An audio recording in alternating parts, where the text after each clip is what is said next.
I yield back, Mr. Chairman. Thank you. Thanks. Gentleman yields back and now recognize Dr. Joyce for his 5 minutes of questioning. Thank you, Mr. Chairman. Today we're looking for answers on what can be done to stop the poisonous fentanyl that continues to enter our country here through our southern border. I had an interesting event occur to me as I was traveling here to McAllen today on an airplane. I'm a physician. You've been on the plane. They call for help. I went back. There was a woman in respiratory distress. I'm on a commercial airplane. They had a stethoscope. They had a blood pressure cup. They had a tank of oxygen. They had a whole cadre of medicines. And this woman had a great outcome. And yet we are not, as government, providing you with the tools to stop this poison, another medical emergency, from coming into our country. Last year, in my home county in Pennsylvania, there was a record number of drug poisonings that occurred, largely due to fentanyl, which has become the #1 killers of Americans ages 18 to 45. As we look at these deaths, it is critical that we have an understanding of how these drugs are entering our communities and what can be done to prevent that. Recently, we've seen reports that the materials to create these drugs are produced in China and then shipped to Mexico, where the cartels mix analogs into other drugs and then move them across the southern border. It is their business model. They're utilizing those specific agents and bringing those poisons to us. So I'd like to address my questions to you, Mr. Drug.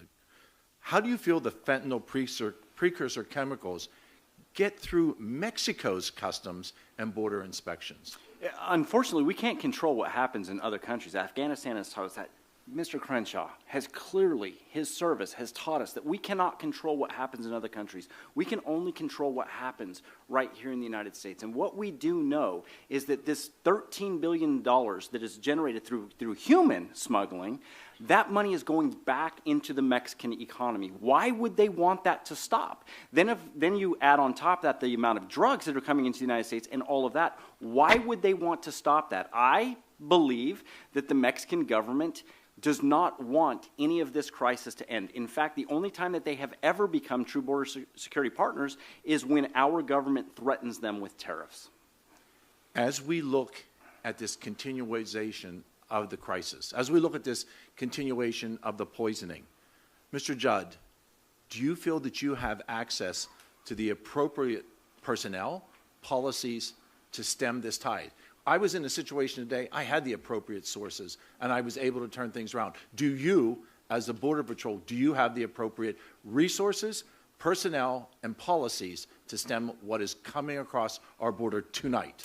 Congress has allocated enough funds for enough agents. We just can't keep those agents, so we have to be able to retain our agents. No, we do not have enough Border Patrol agents to do what is necessary. I do not work at the ports of entry, but I know an awful lot of OFO officers, and I would tell you that they do not feel that they are properly staffed, even though they are able to retain their agents. Mr. Judd, in your testimony, you stated that in your 25 years of service with Border Patrol, right now, our border is the least secure. Do you feel that is true? Yes, 1.2 million gotaways clearly shows that. Mr. Judd, the increased high-value fentanyl doubled from President Biden's first year in office to his second year. Do you expect that that's going to continue? I do, yes.